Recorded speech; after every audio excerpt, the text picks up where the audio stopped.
नमस्कार, war zone के latest updates के साथ हाजिर हैं। दोपहर के 3 बज रहे हैं। आप देख रहे हैं TV9 भारतवर्ष। मैं हूं आपके साथ निधि वासंदानी। और ऐसा लग रहा है कि पुतिन ने ठान लिया है, पुतिन ने ऐलान कर दिया है और अगला प्रहार अब नेटो पर होने जा रहा है। पिछले 24 घंटे में यूक्रेन बारूदी प्रहार से दहल उठा। मिसाइल और ड्रोन ने 20 से ज्यादा शहरों में तबाही मचाई है। रूस में यूक्रेन के हमले ही उसके लिए काल साबित हुए हैं। पुतिन और उनकी सेना इतनी भड़क गई है कि उसने यूक्रेन और नेटो के खिलाफ अभियान शुरू कर दिया है। इस अभियान की शुरुआत बाल्टिक सागर से हुई है। बाल्टिक सागर में रहस्यमय तरीके से केबल टूटा है, जिसका असर पूरे यूरोप पर दिख सकता है।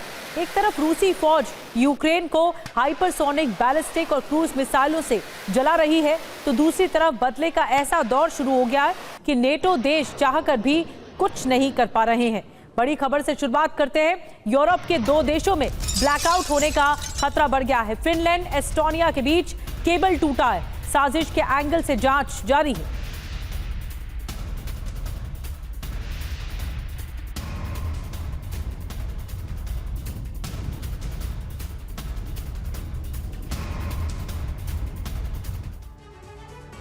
तो समंदर में एक तरह से साजिश रची जा रही है। क्या साजिश है आपको बताते हैं। यूरोप में ऑपरेशन ब्लैकआउट।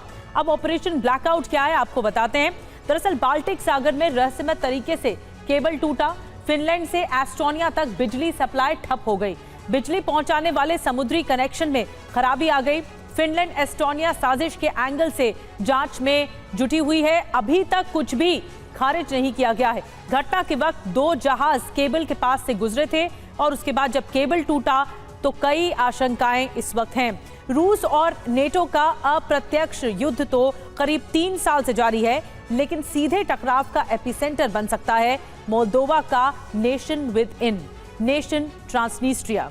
रूस की फॉरेन इंटेलिजेंस सर्विस ने इसके संकेत दे दिए हैं, जिसके बाद यूरोपियन यूनियन स्पेशल अलर्ट पर है।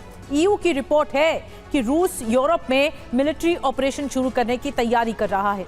इसके लिए फॉल्स फ्लैग ऑपरेशन डिजाइन किया गया है, जो मोल्दोवा के ट्रांसनिस्ट्रिया से शुरू हो सकता है।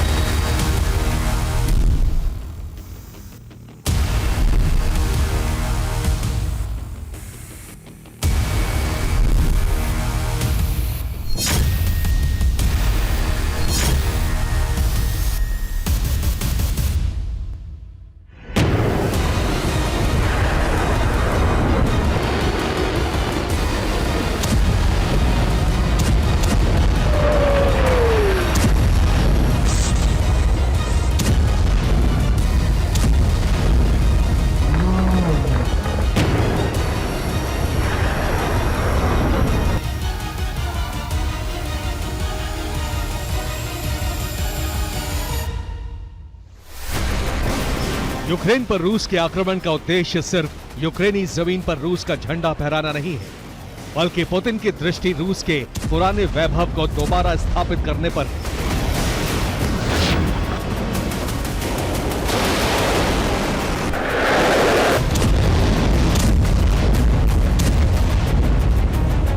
रूस ने यूक्रेन पर हमले की शुरुआत तो कीव पर कब्जे के इरादे से की थी,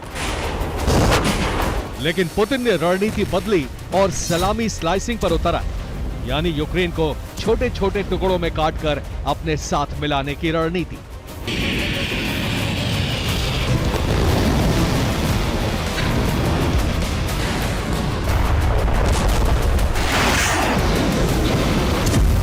यूक्रेन के 4 हिस्से रूस में शामिल हो चुके हैं और इन 4 हिस्सों से आगे की जंग शुरू होने वाली है, जिसके संकेत ज़ेलेंस्की ने बहुत पहले ही दे दिए थे।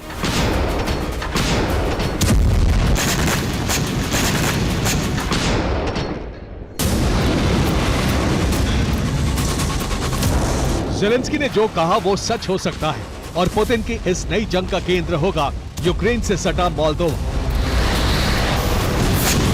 रिपोर्ट है कि रूस ने मोल्दोवा पर फॉल्स फ्लैग ऑपरेशन की तैयारी कर ली है।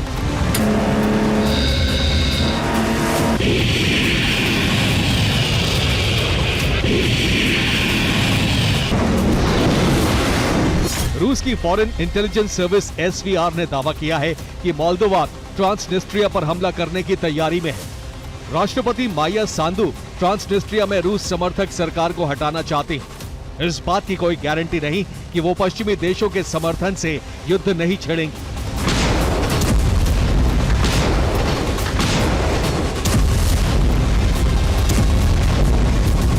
रूस ने यह दावा उस वक्त किया है जब मोल्दोवा की राष्ट्रपति माया सांदू ने दूसरी बार पद और गोपनीयता की शपथ ली। मोल्दोवा और खुद माया सांदू अमेरिका समर्थक हैं और रूस से सुरक्षा की गारंटी चाहते हैं। माया सांदू ने बीते कार्यकाल में भी ट्रांसनिस्ट्रिया पर नियंत्रण का मुद्दा उठाया था।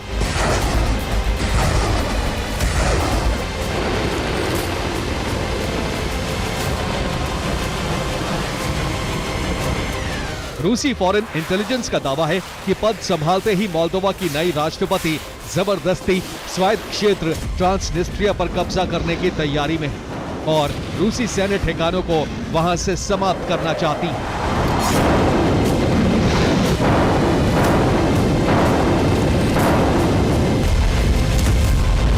ईयू ने कहा है कि रूस मोल्दोवा सरकार पर आरोप बढ़ रहा है। रूसी सेना फॉल्स फ्लैग ऑपरेशन से मोल्दोवा पर हमला करना चाहती है। इसी के साथ मॉस्को यूरोप में ग्राउंड ऑपरेशन शुरू करने जा रहा है।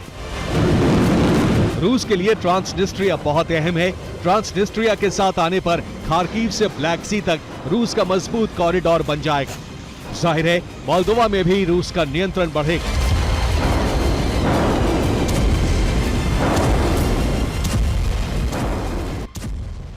और एक और बड़ी खबर आपको बता दें, रूस यूक्रेन जंग के बीच लावरोव का बड़ा बयान सामने आया है। संघर्ष विराम पर लावरोव ने दिया बयान।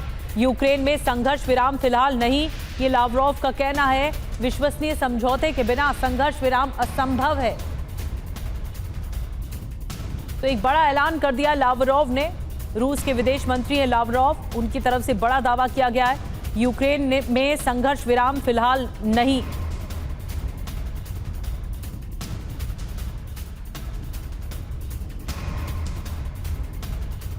और क्या कुछ कहा गया है आपको बताते हैं। इनका बड़ा बयान क्या है लावरोव का। दरअसल संघर्ष विराम किसी नतीजे पर नहीं पहुंचेगा, ये कहना है लावरोव का। विदेश मंत्री हैं रूस के। और ये भी कहा गया है कि विश्वसनीय समझौते के बिना संघर्ष विराम असंभव है दोनों मुल्कों के बीच में। मायने क्या है आपको समझा देते हैं। यूक्रेन में रूस का हमला जारी रहेगा। ट्रंप के दबाव के आगे रूस नहीं झुकेगा। समझौते के बिना संघर्ष विराम नहीं होगा, ये कहना है लावरोव का। तो ज़ेलेंस्की ने कुर्स्क फतेह का अभियान तेज कर दिया है। कुर्स्क के मोर्चे पर कोरियाई सैनिक मारे जा रहे हैं, जिससे उत्तर कोरिया के सुप्रीम लीडर किम जोंग आग बबूला है।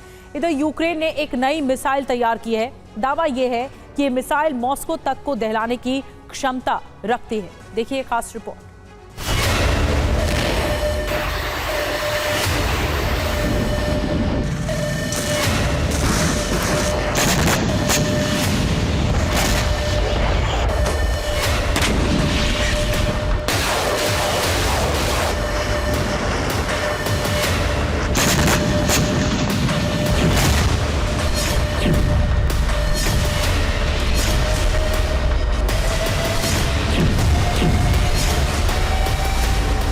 मॉस्को में मीटिंग्स का दौर जारी है। पुतिन अपने वॉर कमांडर्स के साथ एक के बाद एक बैठकें कर रहे हैं। Наша цель нашего из Министерства обороны, государственного бюджета. इधर प्योंगयांग में किम जोंग भी बेचैन है। उनकी नजर रूस यूक्रेन की जंग पर टिकी है। मॉस्को से लेकर प्योंगयांग तक मची इस हलचल की वजह है कुर्स्क की जंग, जिसे जीतने के लिए ज़ेलेंस्की ने पूरी शक्ति लगा दी है।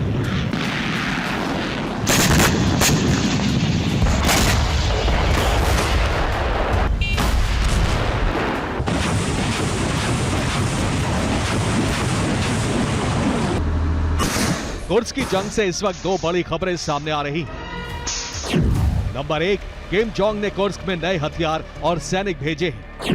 नंबर 2, ज़ेलेंस्की की नई मिसाइल कुर्स्क में कोहराम मचाने के लिए तैयार है।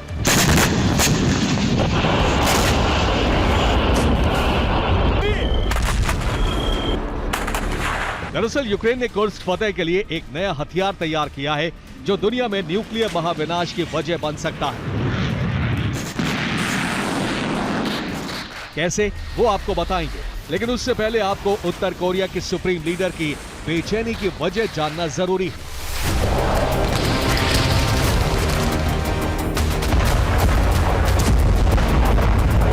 दरअसल कोरियाई सैनिकों के लिए ज़ेलेंस्की सेना के सामने टिके रहना बेहद मुश्किल हो रहा है। कुर्स्क की जंग में बड़े पैमाने पर उत्तर कोरिया के सैनिक मारे जा रहे हैं।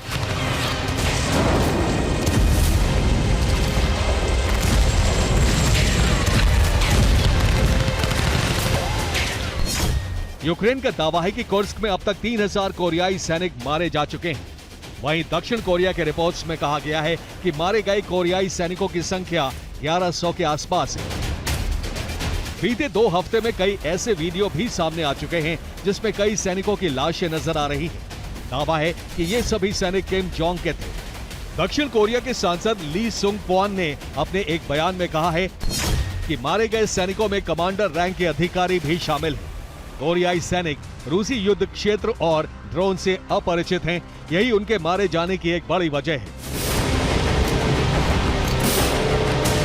कुर्स्क की जंग में कोरियाई सैनिक और उच्च पदस्थ अधिकारियों के मारे जाने से किम जोंग आग बबूला है। खबर है कि किम बहुत जल्द कुर्स्क में नए सैनिकों की बटालियन भेजने वाले हैं।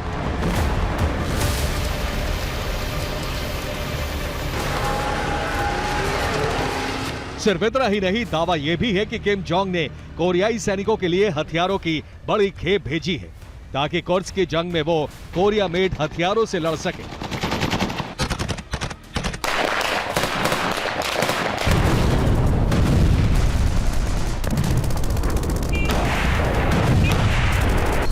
दक्षिण कोरिया की एक रिपोर्ट के मुताबिक किम जोंग ने मॉस्को के लिए 6700 कंटेनर भेजे हैं। ये सभी कंटेनर हथियारों से लोड हैं। इसके अलावा किम ने बैलिस्टिक मिसाइलों का उत्पादन तेज कर दिया है। बहुत जल्द वो बैलिस्टिक मिसाइलें मॉस्को पहुंचाने की तैयारी में हैं।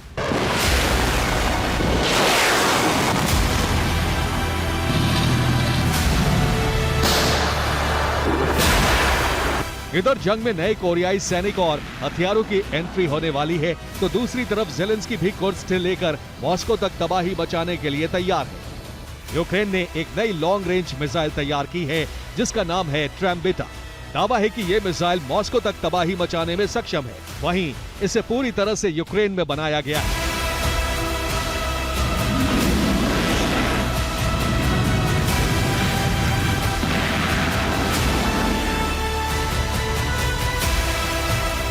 माना जा रहा है कि ज़ेलेंस्की ट्रैम्बिटा मिसाइल की ताकत का पहला ट्रेलर कुर्स्क में दे सकते हैं।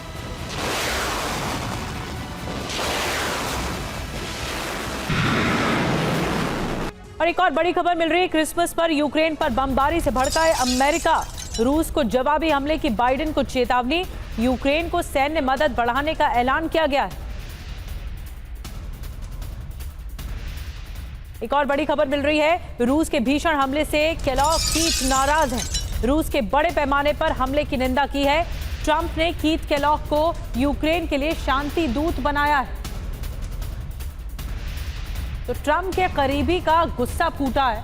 आपको बताते हैं कि क्या कुछ कहा गया है। रूस ताबड़तोड़ मिसाइल बारिश कर रहा है और इसी वर्षा पर ट्रंप के करीबी का गुस्सा फूटा है। ये देखिए, आपको बताते हैं कीथ केलॉग ने क्या कुछ कहा है। यूक्रेन पर क्रूरतापूर्वक हमला हुआ है। ये वक्त शांति का, युद्ध का नहीं है। मिसाइल ड्रोन हमले करना गलत है। कौन है कीथ केलॉग, आपको बताते हैं।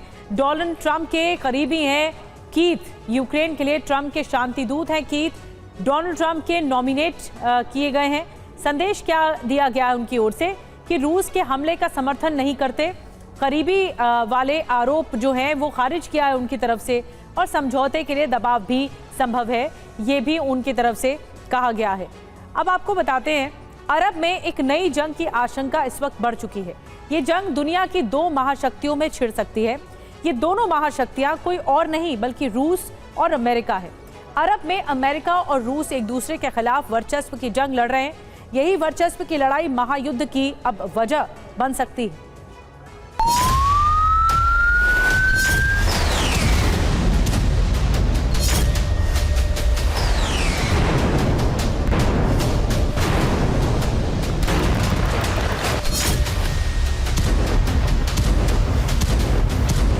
अरब में रूस और अमेरिका के बीच वर्चस्व की जंग छिड़ गई है।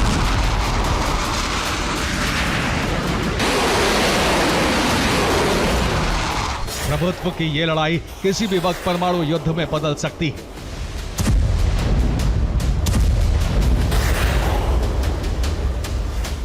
अमेरिका रूस को अरब में कमजोर करना चाहता है तो रूस अमेरिका को।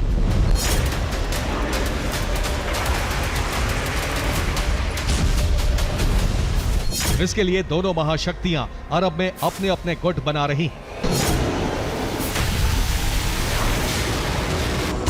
अरब में सुपर पावर के बीच एटमी युद्ध की आशंका तब बढ़ गई जब रूस और ईरान ने बड़ा फैसला ले लिया।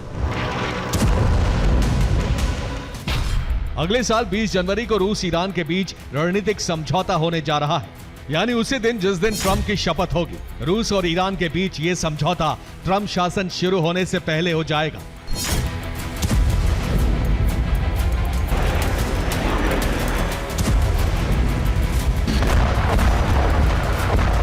माना जा रहा है कि रूस और ईरान इस संधि के जरिए अरब में अमेरिका को कमजोर करना चाहते हैं।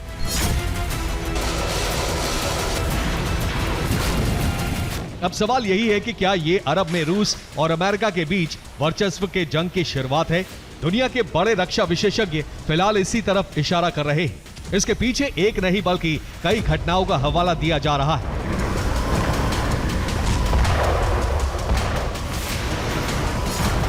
भूमध्य सागर में रूस का एक जहाज डूब गया। जहाज में धमाका हुआ और फिर वो समंदर में डूब गया। रूस का जहाज हथियार लेकर सीरिया जा रहा था। अल्जीरिया स्पेन के बीच उसके इंजन रूम में धमाका हुआ। धमाके के बाद जहाज में आग लग गई। कुछ देर बाद हथियारों से भरा जहाज डूब गया।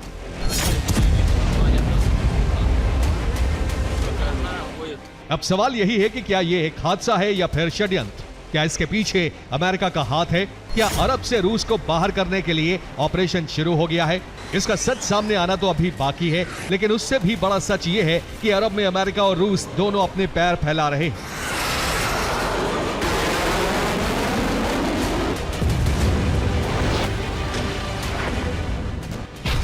अरब में रूस ईरान और इराक के जरिए दूसरे देशों को अपने खेमे में लाने में जुटा है, तो अमेरिका सऊदी अरब, यूएई, कतर और जॉर्डन के जरिए अपने गुट को मजबूत कर रहा है।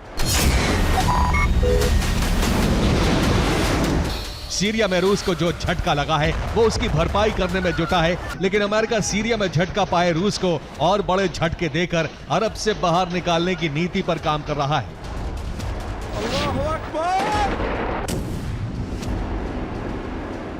रूस और अमेरिका में वर्चस्व की यह वही लड़ाई है जो अरब में परमाणु विनाश का कारण बन सकता है। Bureau report, TV9 Bharatvarsh.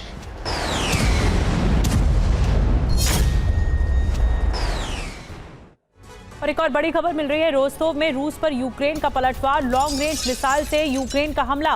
रूसी हथियार डिपो को किया टारगेट। तो रोस्तोव की लड़ाई बड़ी होती जा रही है। आमने सामने की जंग चल रही है रोस्तोव में।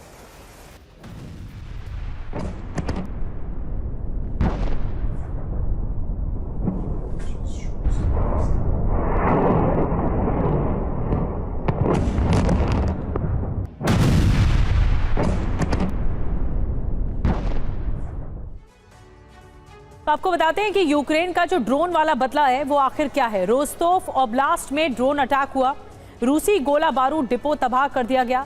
टारगेटेड हमला किया गया यूक्रेन की ओर से। रूस के बड़े हथियार डिपो एक साथ आ गए और डोनेस्क में हथियार सप्लाई का केंद्र, तेल रिफाइनरी पर भी कई हमले हो चुके हैं। तो यूक्रेन जानबूझकर ऐसा कर रहा है कि जो जितने भी तेल डिपो हैं, हथियार डिपो हैं, सैन्य डिपो हैं, उनको निशाना बना रहा है। पहली बार रूस का एक फाइटर जेट ड्रोन के टकराने से धराशायी हो गया। देखिए ड्रोन वर्सेस फाइटर जेट का विश्लेषण करती ये रिपोर्ट, और देखिए कैसे कुछ लाख रुपयों के ड्रोन के सामने करोड़ों के हाईटेक फाइटर जेट कमतर पड़ रहे हैं।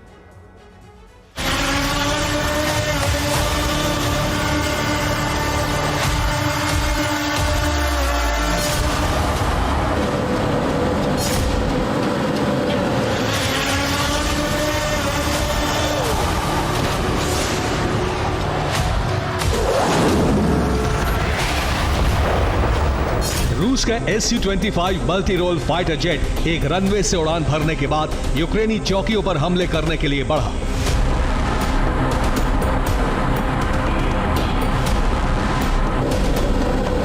डोनेस्क क्षेत्र के ऊपर पहुंचते ही इस फाइटर जेट की टक्कर एक ड्रोन से हो गई।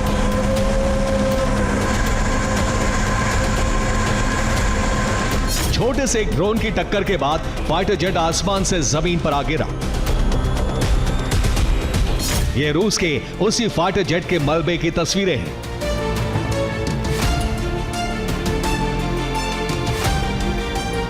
रूसी फाइटर जेट की टक्कर रूस के ज़ाला ड्रोन से हुई। टक्कर से जेट की कॉकपिट विंडो और एवियोनिक्स सिस्टम टूट गए। दुर्घटना में पायलट की जान बच गई। ये गलती से हुई टक्कर का नतीजा था। ड्रोन से जेट पर हमला नहीं किया गया था। अगर हमला होता तो जेट में विस्फोट हो जाता। इससे पहले भी कई बार जेट हेलीकॉप्टर की ड्रोन से टक्कर बाल बाल बची है। फ्रंट लाइन पर अनियंत्रित ड्रोन ट्रैफिक रहता है और महंगे जेट लगातार खतरे से घिरे रहते हैं।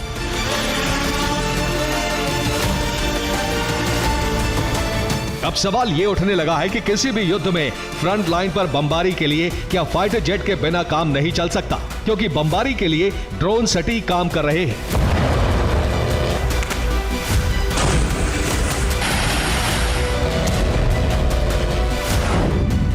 फाइटर जेट से युद्ध क्षेत्र का सैन्य सर्वेक्षण किया जाता है, जबकि यही काम एफपीवी ड्रोन बहुत कम खर्च में करते हैं। फाइटर जेट उड़ाने के लिए एविएशन प्रोटोकॉल का पालन करना होता है, जबकि ड्रोन उड़ाने के लिए प्रोटोकॉल फॉलो नहीं करने होते। फाइटर जेट का ऑपरेशन बहुत महंगा होता है, जबकि ड्रोन बहुत कम खर्च में उड़ान भरते हैं। फाइटर जेट से फ्रंट लाइन पर बमबारी होती है।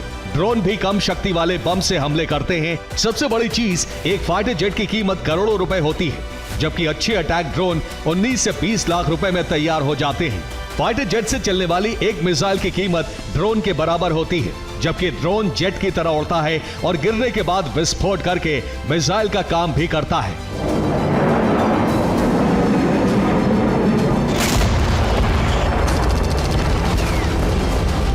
रूस और यूक्रेन दोनों अपनी अपनी फ्रंट लाइन पर यह साबित कर चुके हैं। दोनों ओर की सेनाएं ड्रोन का बेहतरीन इस्तेमाल कर रही हैं और सैन्य चौकियों पर जरूरत के हिसाब से जरूरी क्षमता के हमले कर रही हैं।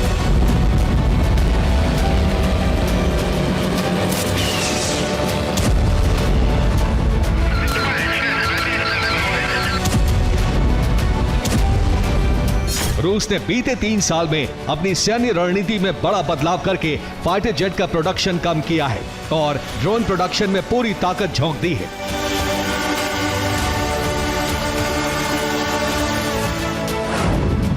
रूस एक महीने में 2000 से ज्यादा शाही ड्रोन बना रहा है। यूक्रेन की रिपोर्ट है कि रूस ने 2024 में 16,000 से ज्यादा ड्रोन अपनी फैक्ट्रियों में बनाए हैं।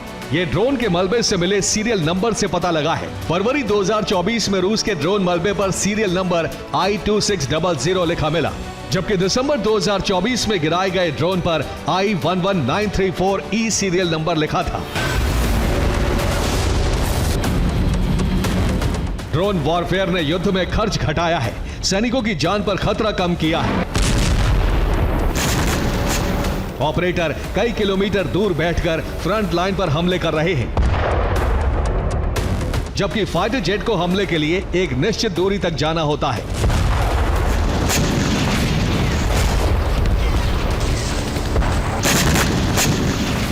फाइटर जेट के गिरने से सेना को करोड़ों का नुकसान होता है, जबकि ड्रोन गिरकर विस्फोटक हमला करने के लिए डिजाइन किए जाते हैं।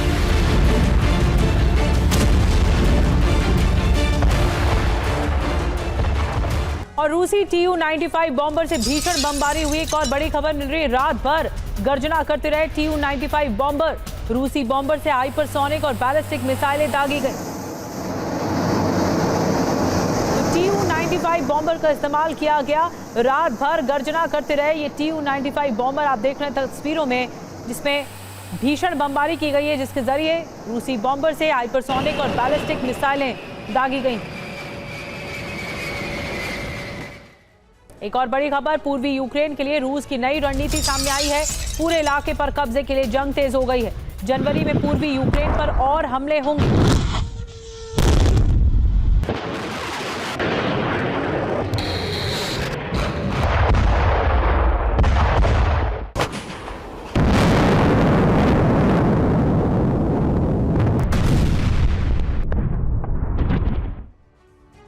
तो पूर्वी यूक्रेन पर रूस की नजर है, संपूर्ण कब्जा चाहता है रूस। क्या कुछ आखिर सामने आई है, डिटेल आपको बताते हैं। डोनेस्क में दरअसल रूस का विजय अभियान तेज हो गया है।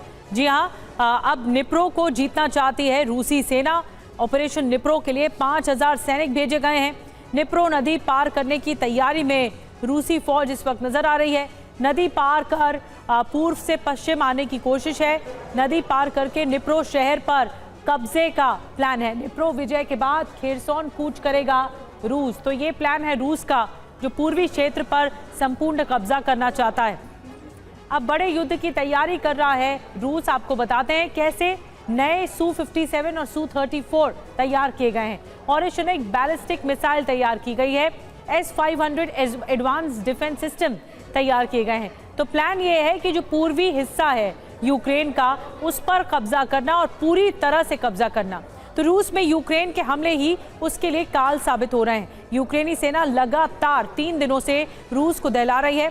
इस बात से पुतिन और उनकी सेना इतनी भड़क गई है कि उसने सर्दी में कीव पर कब्जे का अभियान शुरू कर दिया है। इस अभियान की शुरुआत क्रिसमस के मौके पर हुई।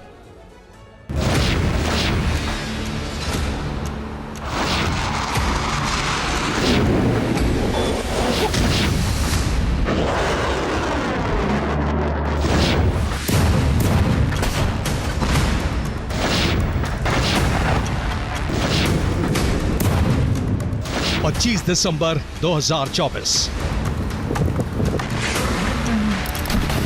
क्रिसमस के दिन यूक्रेन पर कयामत की बरसात हुई।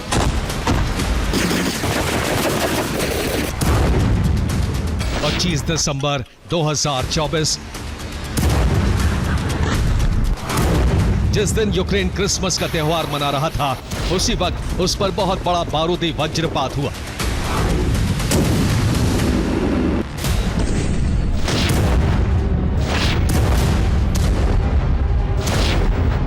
रूसी सेना ने एक साथ यूक्रेन के 1 दर्जन शहरों पर मिसाइलों की बरसात की। ये ब्लास्ट, ये बारूदी आग, ये विनाश कजान में हमले का प्रतिशोध है।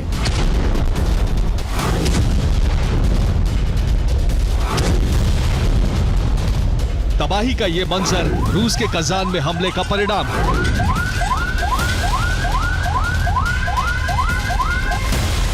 ज़ेलेंस्की सेना पिछले 3 दिनों से लगातार रूसी शहरों में धमाके कर रही थी। अब पुतिन सेना ने क्रिसमस के मौके पर यूक्रेन को जवाब दिया है।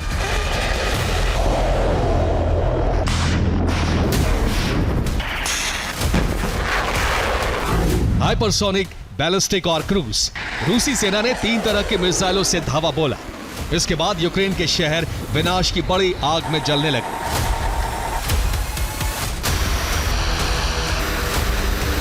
रूस के Tu-95 बॉम्बर रात भर गर्जना करते रहे। रूस के बॉम्बर ने यूक्रेन पर हाइपरसोनिक और बैलिस्टिक मिसाइलों की वर्षा की।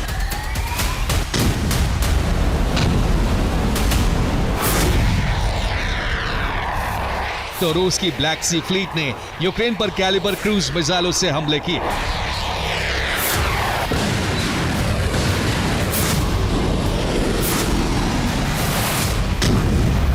रूस के इन हमलों से यूक्रेन के कई शहरों में ब्लैकआउट हो गया। कई शहरों में आपातकाल लग गया। पुतिन सेना का प्रतिशोध तब पूरा हुआ जब उसने यूक्रेनी राष्ट्रपति वोलोदिमीर ज़ेलेंस्की के गृहनगर में विस्फोट किए।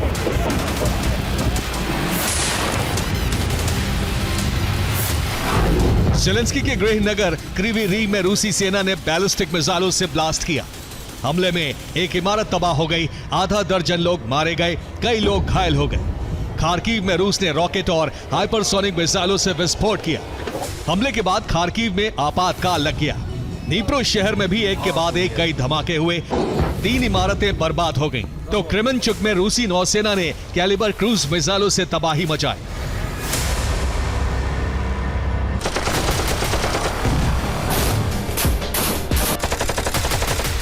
यूक्रेन के राष्ट्रपति ज़ेलेंस्की के मुताबिक रूस ने कुछ ही घंटों के अंदर यूक्रेन के अलग अलग प्रांतों में 80 से ज्यादा मिसाइलें और 120 से ज्यादा ड्रोन फायर किए।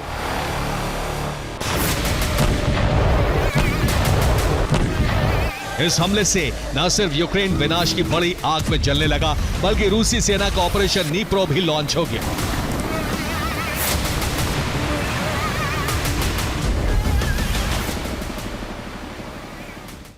अमेरिका और इजराइल के लिए हूती इस वक्त सबसे बड़ी मुसीबत बन चुका है। अमेरिकी एयर स्ट्राइक के 96 घंटे बाद हूती ने इजराइल पर एक बार फिर बैलिस्टिक मिसाइलों से हमला किया है।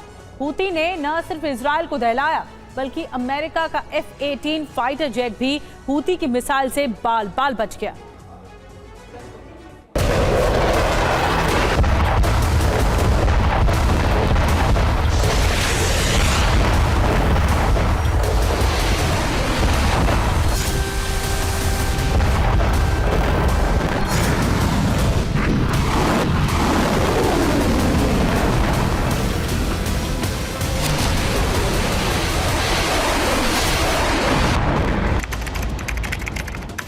तारीख 21 दिसंबर, जगह सना, यमन।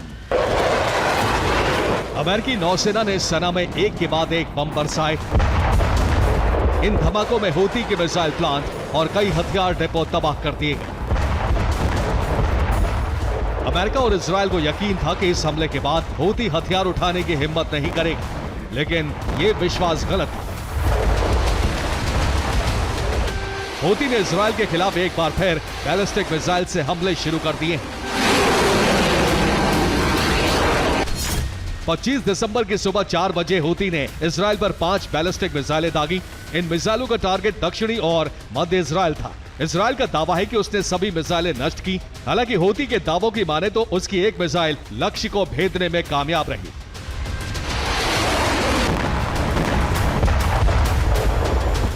दावा है कि ये इजराइल के एशकेलोन शहर की तस्वीरें हैं, जहां पावर प्लांट के पास हूती की बैलिस्टिक मिसाइल गिरी, जिसके बाद जोरदार धमाका देखा गया। धमाके के बाद यहां आग लग गई। हालांकि पावर प्लांट पूरी तरह से सुरक्षित है। ये तेल अवीव की तस्वीरें हैं, जहां आसमान में हूती की मिसाइल नजर आई तो हड़कंप मच गया, जिसके बाद इजरायली डिफेंस सिस्टम एक्टिव हुए और उन्होंने हूती के मिसाइल को हवा में ही नष्ट कर दिया। साफ है, अमेरिका के हमले हूती पर बेअसर रहे। ऐसे में अब हूती के खिलाफ अमेरिका और इजराइल के साथ सऊदी अरब भी खुलकर खड़ा हो गया है। सऊदी अरब ने हूती पर हमले शुरू कर दिए। ये उत्तरी यमन के पास बॉर्डर इलाके की तस्वीरें हैं, जहां से सऊदी अरब ने यमन के सादा शहर पर बमबारी की। दरअसल हूती न सिर्फ इजराइल बल्कि सऊदी के लिए खतरा बनता जा रहा है। अमेरिका से मित्रता की वजह से सऊदी हूती के टारगेट पर है। ऐसे में सऊदी अरब अमेरिका और इजराइल के साथ मिलकर हूती को खत्म करने की तैयारी में है। हूती को मिटाना अमेरिका के लिए इसलिए भी जरूरी हो चुका है क्योंकि हूती लाल सागर में अमेरिकी नौसेना के लिए बड़ी चुनौती बनता जा रहा है। वो लगातार अमेरिकी नौसेना को जख्म दे रहा है।